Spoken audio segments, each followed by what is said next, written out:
Michelle. Oh, hi, Michelle.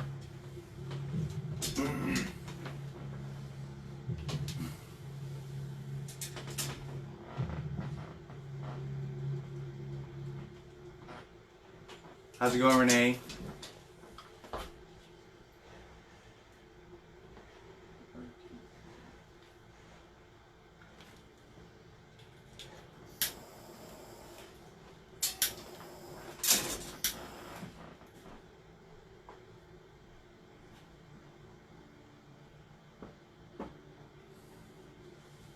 Hope everyone's having a good night.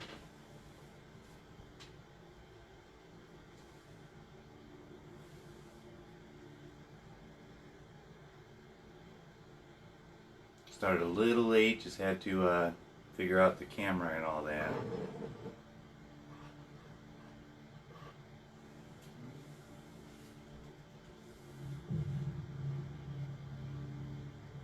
And can everyone hear me okay? I have the phone kind of like far away. We're doing good. It was a beautiful day here. It was like 50 degrees in Chicago, which was awesome. So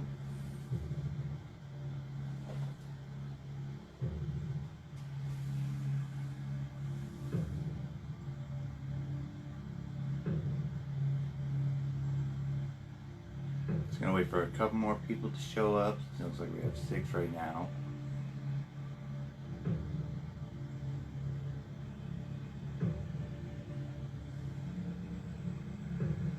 Is everyone excited for the witches ball for Halloween?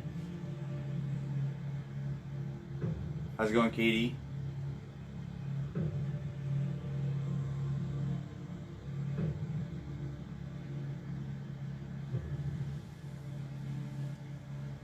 We'll wait till we get to like double-digit viewers, then I'll start.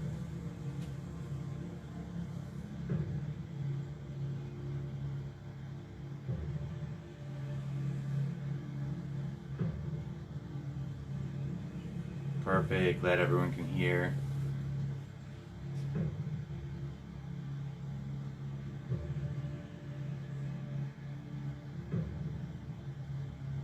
So does this time usually work for everyone for these videos? I know I'm an hour earlier than you guys, so...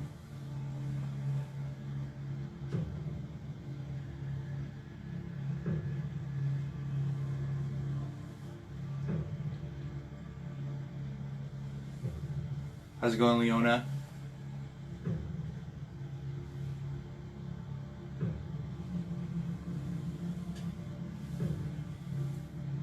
Alright, so I guess we'll get started. It's about half hour past 9, so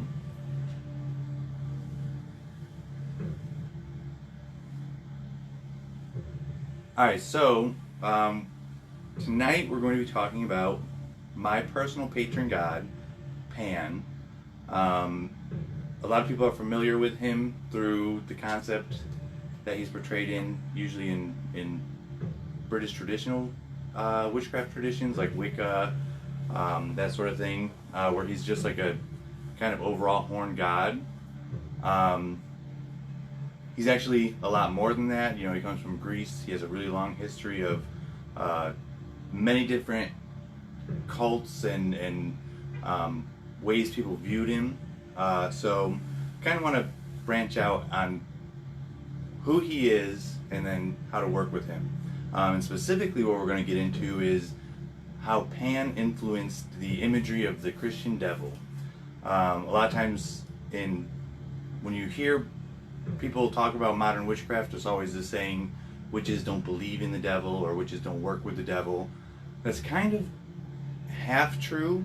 The devil is very literally our old gods or our pagan gods.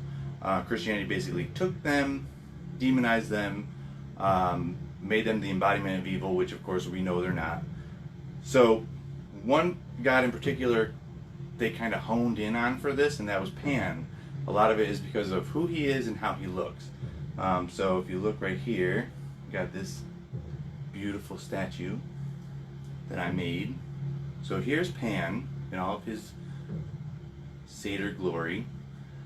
few things stand out. Of course, you have the horns, so the goat horns and the goat feet. These are very characteristic of the Christian devil. They literally stole this from him right off the bat. And he's also a phallic god, which, of course, sexuality to Christians is sin. So that was a big part of why they chose Pan as their mascot for evil. He pretty much stood for everything that they were against. So basically, free will, the ability to give into your natural instincts and urges. This was all something that the church really frowned upon. So they turned him into their devil. He kind of underwent resurgence around the, I would say, when was Versailles, like that whole period? Like maybe around the Renaissance, the neoclassical period. He started to emerge a lot in art, again symbolic of the lusty aspects of him. So he's chasing nymphs, he's frolicking, he's pretty like joyous. So he's usually he looks pretty comical and happy a lot of the times. So when the rising pagan population, well, the neo-pagan population started to look for their embodiment of their god, they turned to Pan. Because of this imagery, because he looked joyous and because he looked closely connected with nature. So at the beginning of British traditional witchcraft, it was very Mediterranean, Egyptian focused. So you have the visage of Diana as the universal goddess, and then the visage of Pan is the universal god. Once Gerald Gardner and Doreen Valiente started to incorporate a lot more of their British ancestry into their work, they didn't really connect as well with the Mediterranean gods, so they started to try and figure out who they can use that's closer to home.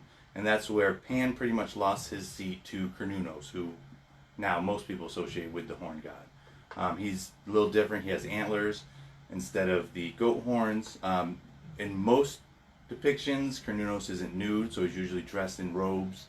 And he's also a little bit more enigmatic, so he doesn't have the cultural history that Pan has. So it was really easy for them to take that image and make it their own, make Cernunnos their own. So where does that leave Pan? Well, Pan kind of went by the wayside for a little while as far as in witchcraft traditions, unless people were using him as a kind of replacement horn god for Cernunnos.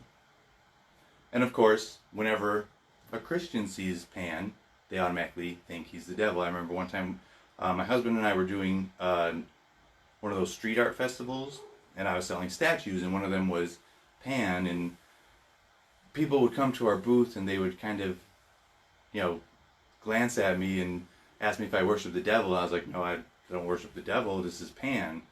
And they were just taken aback, like they're like, oh, I've never seen him like that, because usually the depictions you see of him, it's a little less vulgar, if you could say that. But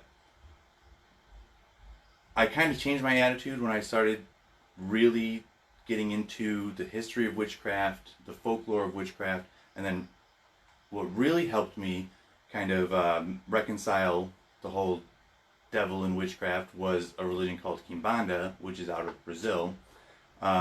Basically, just this could be a whole video on its own, but in Kimbanda there's a head figure called the maioral. It's basically, they use the Baphomet as the image for the maioral, and it's basically the anger and wrath of all the old gods mixed into one, and they take on the image of the devil to kind of fight against the oppression and the tyranny of Christianity. He's just getting the laptop. We were going to do a laptop video, but it didn't work out, so. Let's see. Isn't that Dionysus called? Yeah, Pan is definitely associated with Dionysus. In fact, they're pretty close friends. They're usually partying together. If you look at the cult itself, so Dionysus is a mystery god, so he's a god of basically the mystery cults. He's thrice born, so he was first born from Semele, which she was immolated by Zeus. Zeus took the infant Dionysus and sewed him up in his thigh, so he was born again out of Zeus's thigh. And then Dionysus was murdered by the Titans, torn apart, and then reborn from that. So he was born 3 times. Through his connection with vegetation and the fertility of the earth, that's where we see kind of Pan coming in. So Pan attends Dionysus throughout his adventures in the wild. So I actually keep a shrine to Dionysus fairly close to Pan. They both kind of symbolize a little bit of the same thing. So whereas Pan is the instinct of lust, Dionysus is the mover of lust. So Dionysus, usually through the symbolism of like wine and intoxication, he kind of gets you in the mood. Whereas Pan is that primal, with like what's going on hormonally, as opposed to through some kind of external thing like wine. But yeah, they definitely have a lot in common. Sometimes you see a lot of depictions of Dionysus where he kind of looks like Pan, so he'll have goat legs, sometimes goat horns, even though Dionysus has the horns of bulls. So, but yeah, they're definitely very close, cult-wise. So back to the Kimbanda. So they use the image of the Baphomet as their mayoral figure. So this is like the deity that opposes the tyranny of Christianity. So basically, because Christianity is rather oppressive, it stifles your free expression, your free will, your natural instinct. This force wants to remove those constraints. So it appears as their devil, because it is literally the force that's fighting against their dogma. So when I started to learn about that, it really hit home that yes, there is the devil in witchcraft, because that is literally the shadow form of our gods. That's when our gods are angry, when they're enraged, when they see injustice, they become the devil figure. So when I have, like, we actually have a shrine to the devil, and I see him as the shadow of Pan. I see him as that force of nature that, you know, tempts people to be themselves and tempts people to follow their lust, and not let anything stand in their way. So quite literally, the Baphomet. So the Baphomet's a really enigmatic figure in himself, because in his history, it wasn't what you see now. It was basically, some accounts said it was a mummified head. Some accounts say it was a mummified cat. It wasn't till what's the guy's name? Alpheus Levi. He drew his version of the Baphomet, which is the one that everybody associates it with. Originally, he titled it the Sabbatic Goat. He took the imagery directly from the goat of Mendes, which is a city in Egypt, which was associated with Pan. So it was their equivalent god. The Greeks associated with Pan. So the goat of Mendes was seen as an aspect of Pan. So when he created the image, he lifted that from Pan imagery. So that's why you have the goat head, the goat horns, the flame of illumination. So this is, I like to consider it the witch flame. So this is like the power that we draw from the ether to manifest our desires. Oh look, I can actually see what everyone's saying now. Hold on one second. Just got it. So that's another aspect that I put into my own cult, is this concept of the presence of ether. So in ancient, because, you know, my religion is Hellenismos, well, kind of Gnostic Hellenismos. So I do, a lot of my stuff is based on the Greek polytheistic religion. Yeah, no problem, Eric. Yeah, I love talking about Pan, so this might be a little long. But so my religion is centered around the Greek polytheistic religion, and in that religion, there's a force that's ever present, and it's called the ether. So it's not only is it a titan, but it's also a force. So it's considered a fiery element. It's the element that creates. So it's that part of the cosmos that births matter and planets and solar systems, and it's also the air that the gods breathe.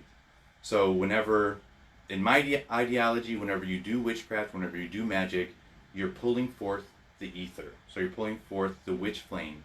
So this is something that we see in iconography with, for example, goddesses like Hecate. Her torches are the fiery ether. It's the witch flame.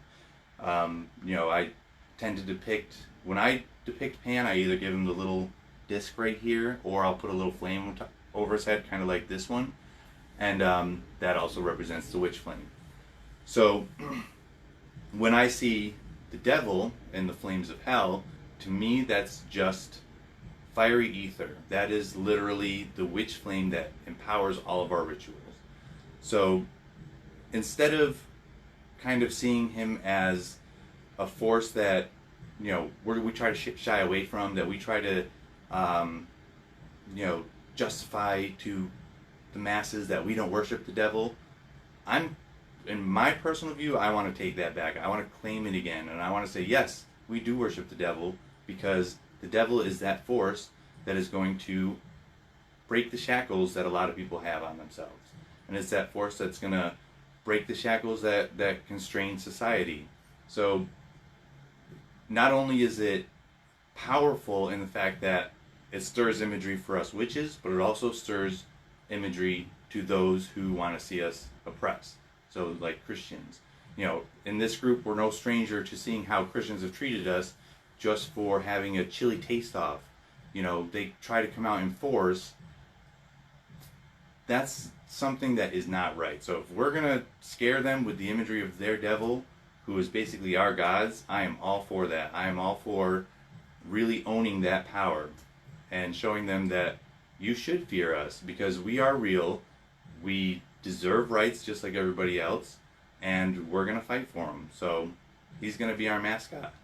Not only does that honor all of those who have been persecuted in the past, all those pagans of when early Christianity was gaining power, but it also honors our gods in a very modern and new way to make them an active force again. So not only is it going to be an active force in our own homes, but it's going to permeate throughout the major religions that we know about.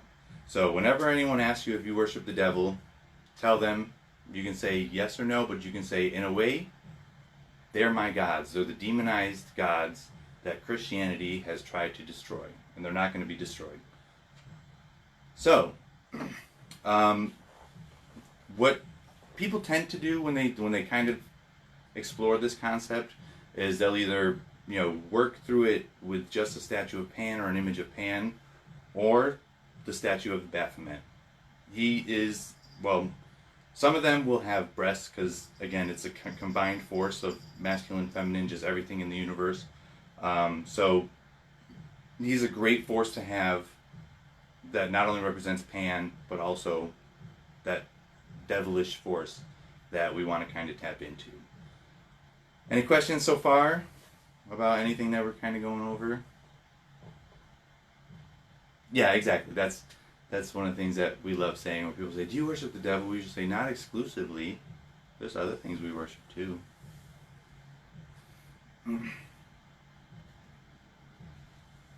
So one of the biggest and most frightening things about the Pan cult, for especially modern puritanical America, is the phallic imagery that comes along with him. So there's this, when I sculpted my statue and I was approaching companies to produce him, I actually talked to the one who picked me up, was Sacred Source. At first, when I was presenting the statue to them, they kind of had a little bit of a problem, because they didn't think that their pagan audience was going to respond well to the obvious, very explicit nudity. So that got me thinking, you know, that's always been something in my art that I always kind of display, simply because, again, in Greek polytheism, the phallus is, it doesn't represent necessarily a physical phallus, but the potent force of that god form. So that's why on Herms you see them, a lot of the statues have them. This is literally the divine energy, so it's just showing that it's a virile cult statue. So they wanted me to do a version that wasn't so explicit, and I had to tell them I can't do that. You know, whenever I buy, so I generally like to sculpt my own statues, but if I buy one and it's basically neutered, that's what the best way I can put it. I sculpt a phallus on my statues, because to me, if it doesn't have it, it's without its power. Because again, that goes back to the Christian church. Whenever they came across the Greek statues, there was this whole mission to put those little fig leaves on them. So basically that was displaying a sort of shame on our God. So it's basically telling them, oh, you're too naked, this is not good, so we'll put a little fig leaf. And for some reason, modern occult artists have perpetuated this. So they sculpt their statues and they put little fig leaves on them. And I cannot stand that. So I started sculpting mine, and I was like, you know what? We need to take some, you know, some of that imagery back, and why not do it in the most gratuitous and explicit way? So that's what I do, and that's kind of why they're like that. So another thing with the phallic imagery is it's apotropaic, which means it's evil averting. So like in Rome, you see the little charms that people would hang by their door that were little phalluses. Sometimes they had bells, sometimes it was a phallus with phallus feet, or like just weird crazy stuff, or like winged phalluses. Basically the winged phallus that can be traced to Dionysus, if we want to bring it back to there, because he's the mover of the phallus. So he's literally the power that moves it into an erection. So and that was a powerful, life-giving, creative thing. And because it's associated with life force, and because it's associated with good things in life, like pleasure, babies, all that good stuff, evil forces don't like it, so they stay away from it whenever they see it. So for this month's Sunday school assignment, I was going to show you how to make a little phallic charm you can put by your door. So basically what you need, and this is going to be dedicated to Pan, so we're going to draw in his energy. Not only is this going to be evil averting, so it's going to be protective, but it's also going to be meant to promote increase. So not only increase in fertility, it could also be increase in health, prosperity, pretty much anything that you want to bring force into your life. So the one that I'm specifically doing is to bring prosperity. So it's going to be protective, but it's also going to bring increase in prosperity, because, you know, who doesn't love money? So, any questions so far before I start doing this?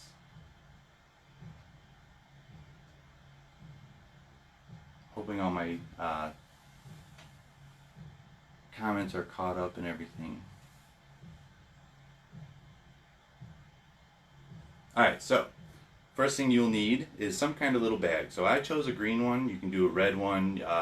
If you want to do like an increase for like magical abilities or psychic abilities, you could use a black one. If you don't have a little bag, you just do like a piece of cloth, probably like around that big. You're also going to need, I will definitely type up how to do this charm. So as soon as I'm done with the video, I'll get working on that. So the main part of the charm is going to be chestnuts. So these are sacred to Pan. Not only do they nourish, but they themselves bring luck, fertility, because of what they look like. So it's very obvious. So this is going to be the heart of the charm. So we're going to set those aside for now. Obviously some string. Hopefully this is long enough. If not, I'm going to have to get more. So the herbs that I chose for mine, It's going to be oak moss. So oak moss is a really good herb for Pan. Basically, it is obviously it grows on trees. It's associated with the forest. It has a really good earthy scent. So basically, if you've ever smelled labdanum or rock rose, oak moss smells really close to it. And labdanum is harvested when goats eat the rock rose. The resin gets stuck in their beard and they brush it out, and then they sell the resin. So it's really, really powerfully connected to Pan. So I chose this. This is going to give it that natural element. It's going to give it that force of nature and the forests and all that good stuff. So we're going to do that. Now we have cinnamon. So cinnamon's associated with money. It's also because it's a hot plant, it's associated with protection as well. So this is going to help bring the prosperity that I want, but it's also going to be included in the protection itself. Also because it's sweet smelling. If you have any kind of unruly spirits in your house, sweet smelling stuff calms crazy spiritual activity. So basically it sweetens them to you, so it kind of gets them on your side a little bit. The next one is bee pollen. So bees are hard workers. They are close-knit for a community, so this is going to bring friendship, work. It's also going to bring, honey is basically kind of like a golden nectar, so it's going to bring, this is going to help with that money aspect as well, but it also will help bring health. This is actually really good for getting rid of allergies, overall immune health, so I'm going to put that in there as well. And then we got cloves. So this is another protective element right here. So this is really fiery. So this is going to help ward off anything that's going to try to get through the door. So I love putting cloves and stuff. It's not as sweet smelling as the cinnamon, but it's really good. And then of course last is pine bark. So pine is another money herb, but it's also sacred to Pan, so this is going to really bridge that connection with him. So we're going to throw some of that in there. Usually I like to grind it, but that'll be really noisy, so I'm not going to. And then we're going to kind of stick it all together with some honey. So I have my honey right here. And then the last thing we have, so if anyone's ever used valerian root, it goes two ways. Sometimes you get it and it smells horrible, like gym socks, and then sometimes you get it and it smells really nice and earthy and perfumey. There's some kind that they sell at Mexican grocery stores. It comes, instead of cut, it comes in like the actual root. This is the kind that I'm going to use for basically the phallus of the charm. This, when it comes in this form, because it's not, the outside hull is not really compromised, it smells a lot better. It actually smells really good. So I'm going to use this, basically hanging valerian by your doors. Casts off the evil eye, and it protects from evil being able to come in. So we're going to use that too. Alright, so got my bowl here. I'm going to start mixing everything in.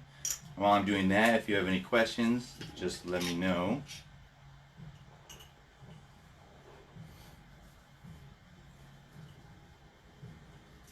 So I usually do like, for each one it's going to be like just about this much. So it's just going to be enough to kind of give it some body, put the plant attribute in there, and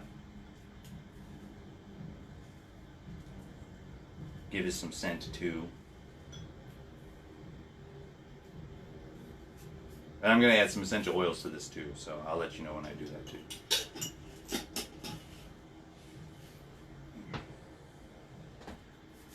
So does anyone have any questions at this point?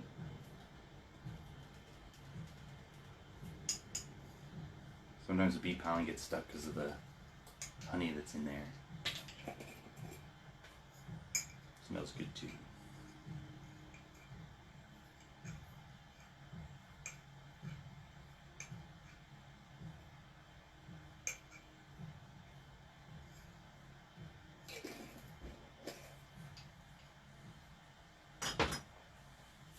So how many of you put like charms and wards by your doors? Have you ever done that before? I know I kind of focus on warding a lot in my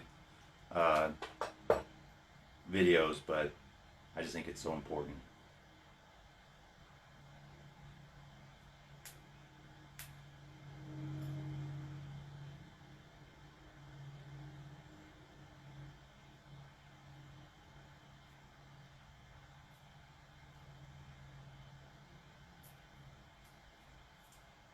And the cloves, I'm just going to add maybe like 5.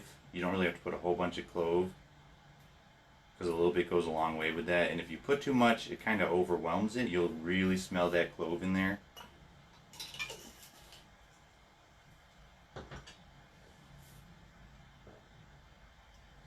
And you can use like powdered cinnamon, all that.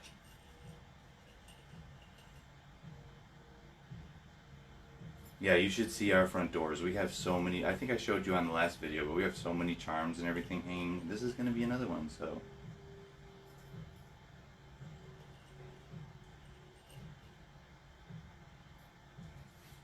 So again, my herbs are based on what I want. So the prosperity, the health, also the warding.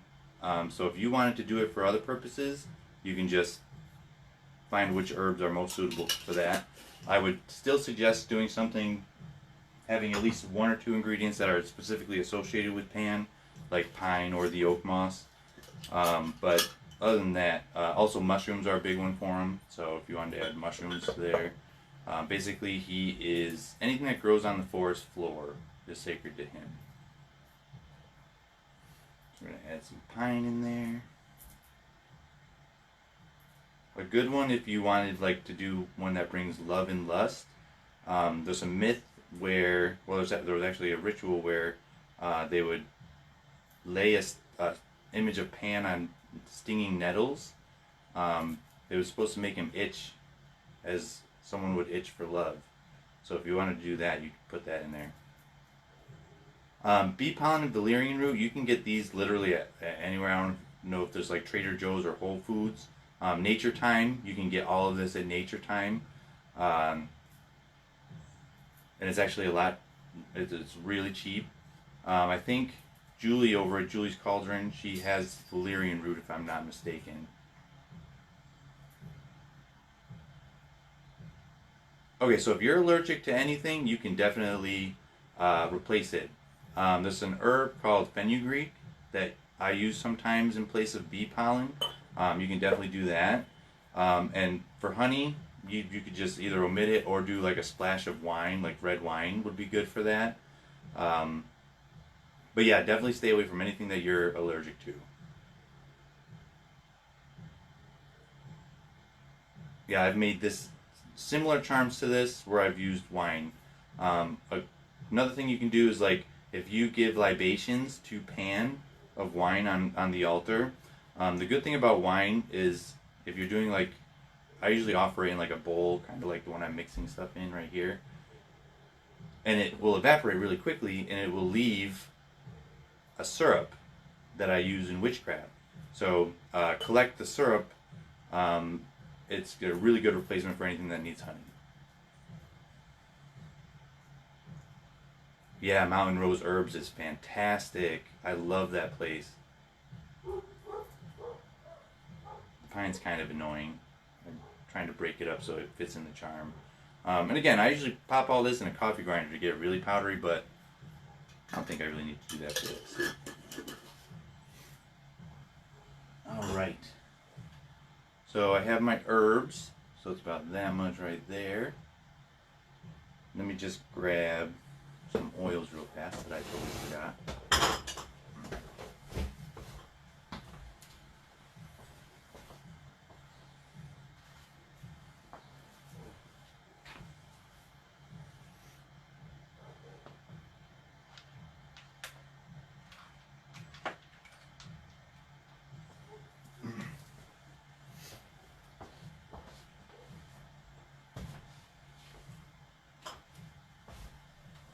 Alright, so in the interest of saving time, I'm going to use our pan mix.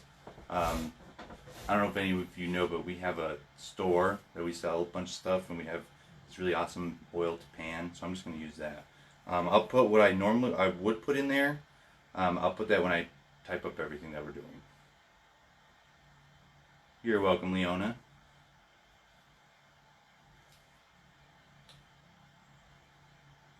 Alright, so I'm going to add about 30 drops of oil. I want it really saturated.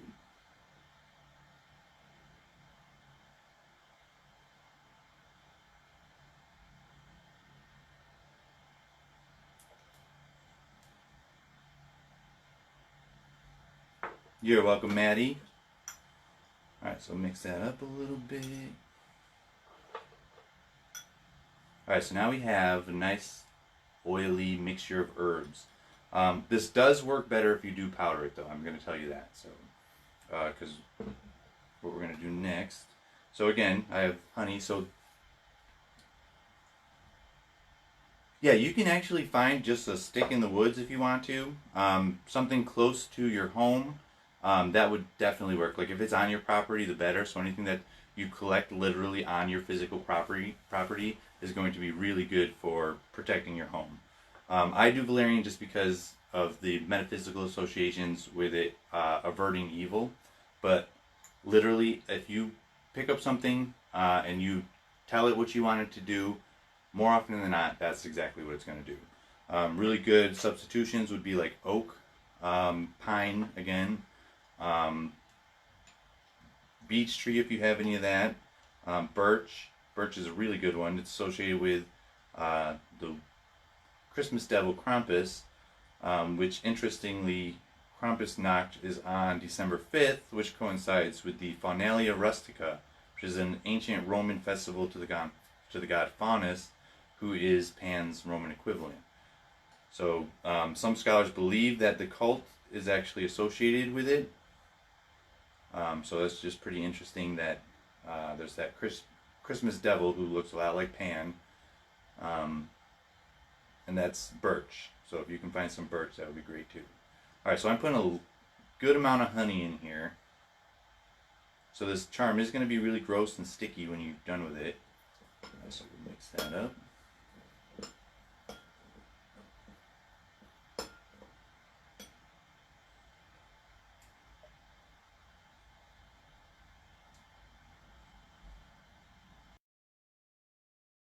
If you ever find these, so this is Goya brand honey.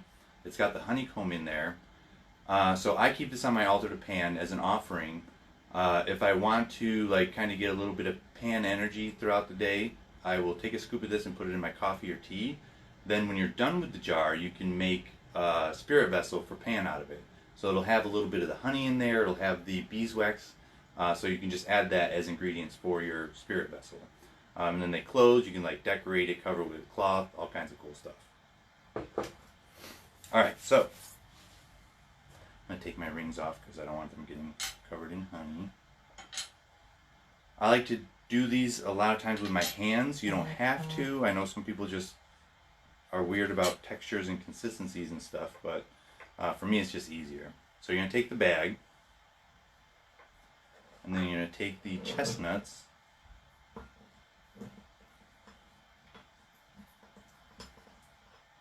you're going to just kind of cover them with all the stuff. So this is kind of like anointing them. It's getting them nice and infused with all of that. And you don't have to like get it perfect. So it could just be like a nice little coating. I've never used this bag this small, so it's going to be fun trying to get these honey covered nuts in here. Alright, so we're going to throw that in the bag. There we go.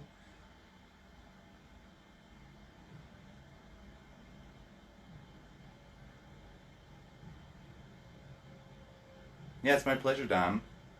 I'm here to help, and I love doing these videos.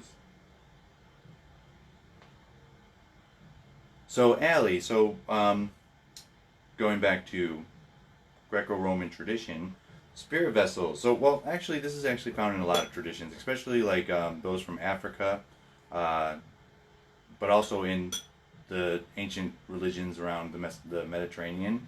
But basically, there's this principle called Theurgy. Well, it's a form of magic called Theurgy. Basically, it is manifesting the divine in physical objects. So you know how people say like, oh, the gods are all around you, they don't need a vessel. This makes it so that you have kind of like a direct physical representation and a direct link to them. In the principles of Theurgy, everything is cosmically linked via a kind of like an invisible chain, if you will. So one of the examples I like to use is, let's say you're making a spirit vessel to a sun god. Some of the things that would be associated with him are, if we look at animals, the lion. So lion teeth, lion claws. If we look at plants, it'll be like chamomile, calendula, or marigold. Things like that. If we look at stones, it would be amber, some sunstone. Metals would be gold. And all of these, if you mix them together, it creates kind of like a battery that houses the god's energy. It also helps them manifest in the physical world. If we go back to the story of Semele, basically that's the mother of Dionysus. She coupled with Zeus, got pregnant. She wanted to see Zeus's true form. He warned her that that wasn't a good idea, but she insisted. So when he appeared as his god form, which is not his human form, it was basically just pure lightning, she was immolated. So she was completely incinerated. That's because divine energy we cannot be in the presence of. It's basically pure celestial energy. So these batteries, what you do is you create it in a descending order. So you channel that energy through the part of an animal, the part of a plant, the part of a mineral, and then any other type of ingredients like earth, again, metals, gemstones. So when you put all of that together, it kind of like tapers it off. So once it gets to you and into the vessel, you can be in front, you can be in its presence. So like another thing that people say is like, our statues were not idol worshippers. In the practice of theurgy, you are an idol worshipper. When you make that spirit vessel and you put it next to your cult statue, that image literally becomes the god. So you are worshiping the physical god when you have a spirit vessel. If, let's say, you have your statue and it breaks, that does not mean you broke the god. That does not mean that you're cursed or anything, because that divine energy is just going to step out of it. It's not going to be some detrimental thing that harms you. I'm just going to take 1 second. I'm going to wash this honey off my hand, but I'll be right back.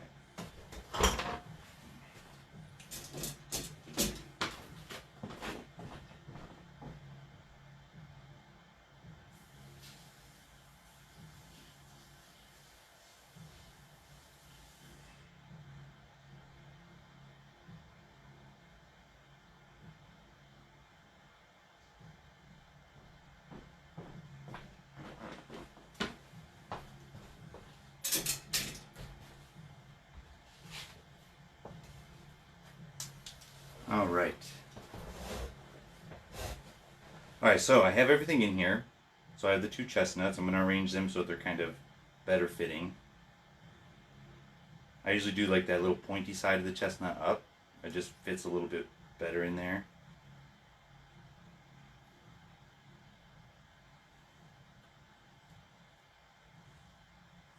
If you have extra herbs and stuff, you can throw those in there, so I'm going to do that too.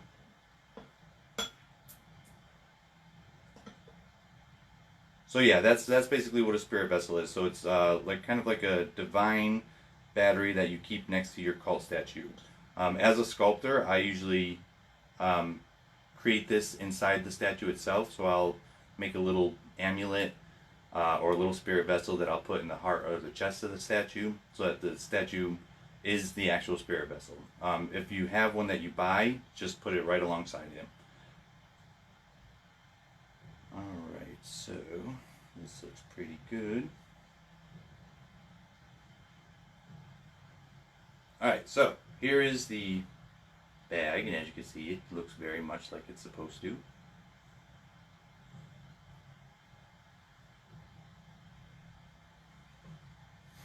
I'm going to put the valerian in there.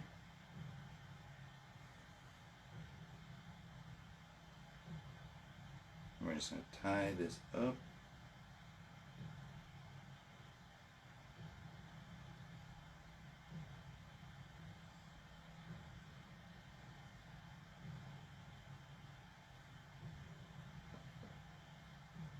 So there's no right way or wrong way to tie a charm, so just kind of do it so it stays closed really nicely.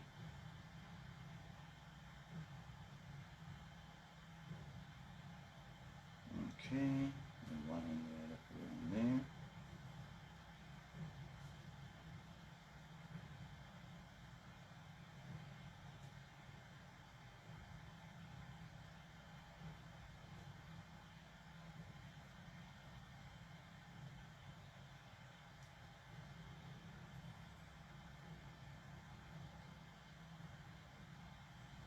And there you go. So we have a nice little phallic charm. The good thing about these is, you know, they smell really good and they just look cool when you hang them by your door. So I usually leave a little bit of string like this, and then you're just going to make a little loop so that you can hang it on a nail or something. And again, it is going to be a sticky mess and it's going to get dusty and gross, but that kind of adds to the charm.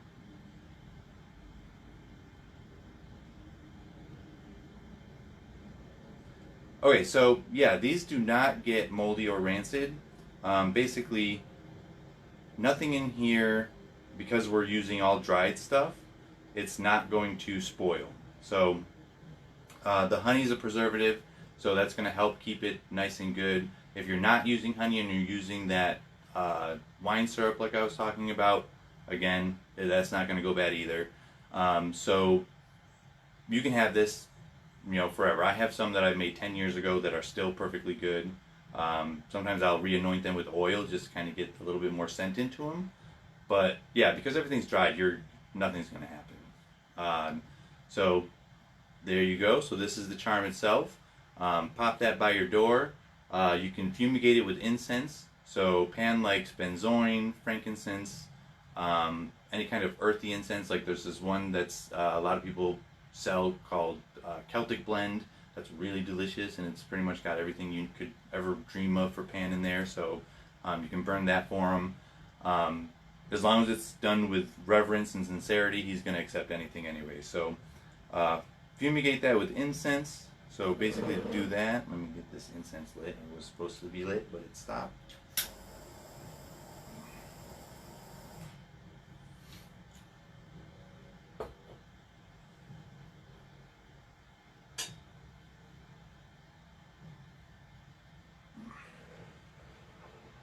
So here's the incense.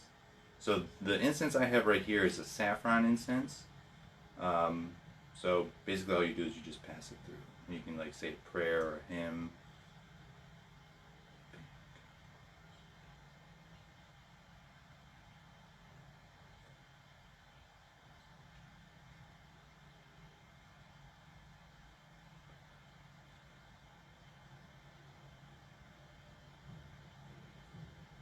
And then just set that to the side, and that is ready to go. And that's an easy way to make a charm for your door. So, any questions at this point? We'll start talking about Pan again in a second. But I just wanted to get the charm part out of the way. So this is going to be the assignment for the month. So again, get creative with it. You do not have to do it the way I did it. If you want to kind of take some liberties, you go right ahead. I'm going to type it up as soon as I'm done with this video. I'll type up the instructions. One thing that I also wanted to bring up was that today is actually a kind of folk festival that you can associate with that diabolical force that we were talking about. It's the day of Candelaria. So while this is a saint day, I assure you she is not a saint. She's this right here. So let me kind of bring this. So this is actually, well, the way we honor Candelaria is through Peruvian folklore. Basically, Candelaria is Pachamama, or Mother Earth. Mother Earth has a son called Supai, or Tio Supai, who's this little devil right here. He is the spirit of the mountains, much like our Lord Pan is. when the Christians saw that, you know, the Peruvians were worshiping a god of the mountains, they demonized him and said, that's the devil of the mountains. You know, you're basically underground, that's the devil's domain. So what did the local people do? They said, fine, if he's going to be a devil, he's going to look like a devil, and we'll start praying to him in the form of a devil. He's got a lot of the similar characteristics as all mountain and nature gods typically do. He's got the horns, the hooves, and the phallic imagery. Yeah. Oh, where is she? Yeah. Oh, yeah, and we have a bigger altar to Candelaria right there. Right there.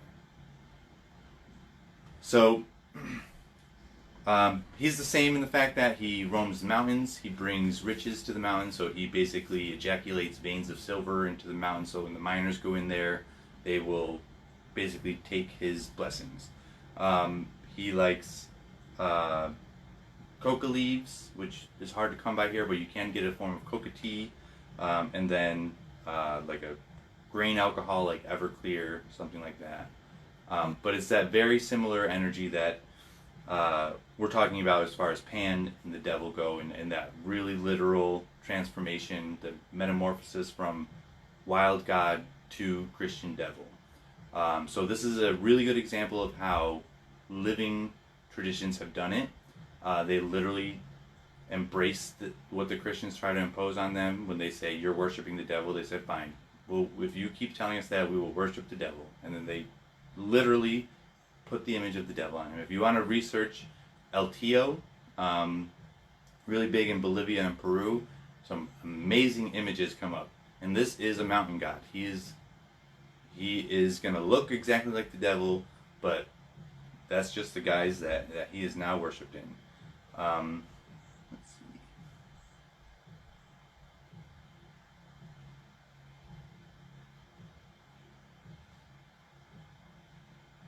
Yeah, honey will compost if you leave it out. If you're like, specifically if you mix it with something for the purpose of compost. But in this case, what's going to happen is it's going to kind of harden around everything. So right now it's going to be really gooey and horrible, but honey crystallizes, especially when it's in such small amounts, because it's not like close to anything that's moist. Oh, and again, this is going on the inside of your door, so it's not going outside. So you're going to put this on the inside part of your door.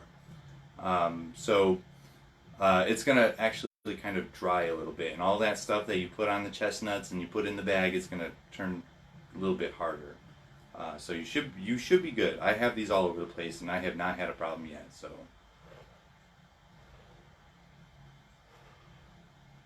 All right. So, is there any questions at this point?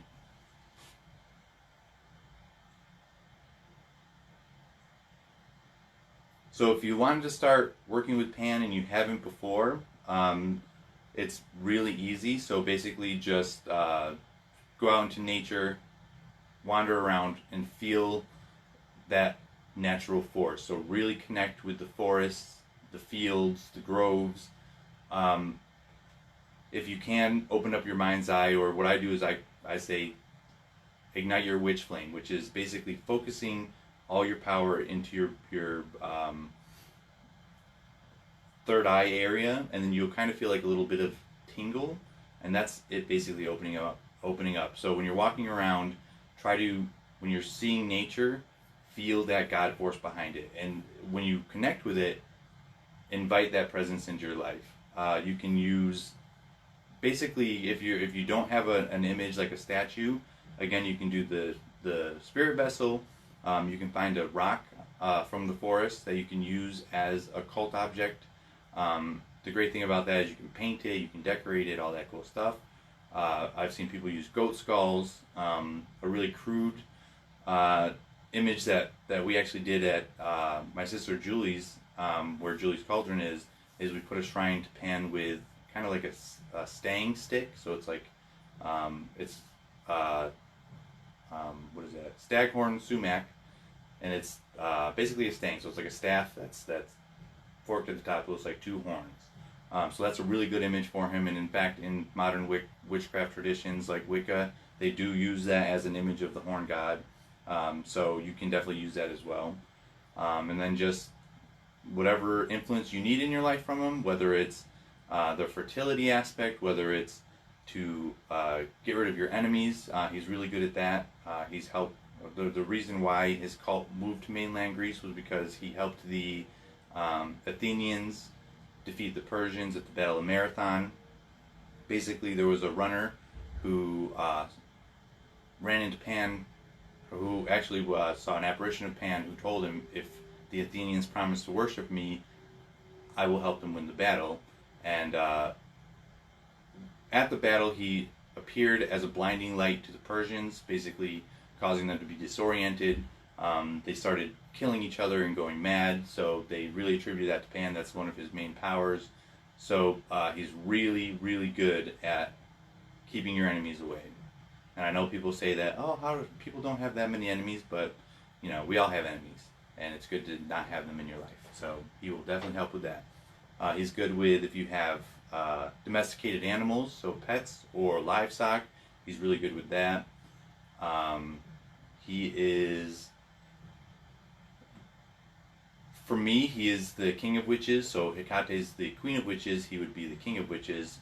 He brings the potency and the powers to plants. So all the herbs that I use, basically I qualify them as his patronage. So he has that capacity for me. So he will approach you how you best need him. So let him talk to you. He comes to you in dreams. He's come to me several times in dreams. So just, yeah, let him guide you and show you who he is if he's meant to be in your cult. So, any other questions as far as what we've gone over? Anything else you want me to talk about? I'm going to put Candelaria back over there. Hopefully not knock her down.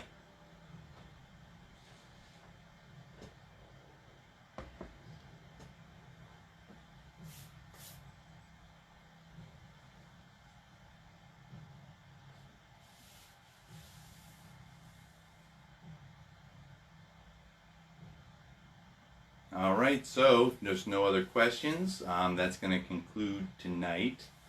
But I'm always around, so if you have any questions, let me know. You can shoot me a message or just do a post in the group, and I'll be more than happy to answer anything for you.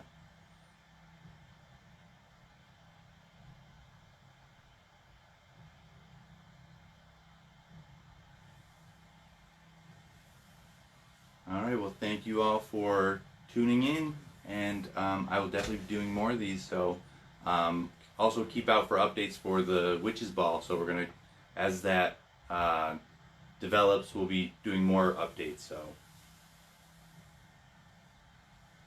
thank you so much, Michelle. You are very welcome, and I look forward to doing it again because I love doing these. So also, if there's anything that you want me to talk about next time, you can put that in the group as well, and I'll see what I can do. All right.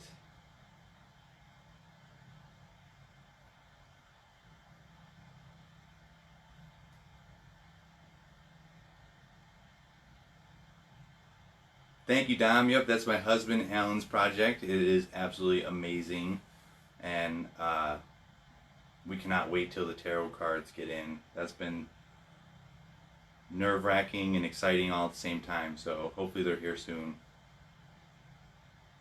Thank you, Maddie, and it was my pleasure.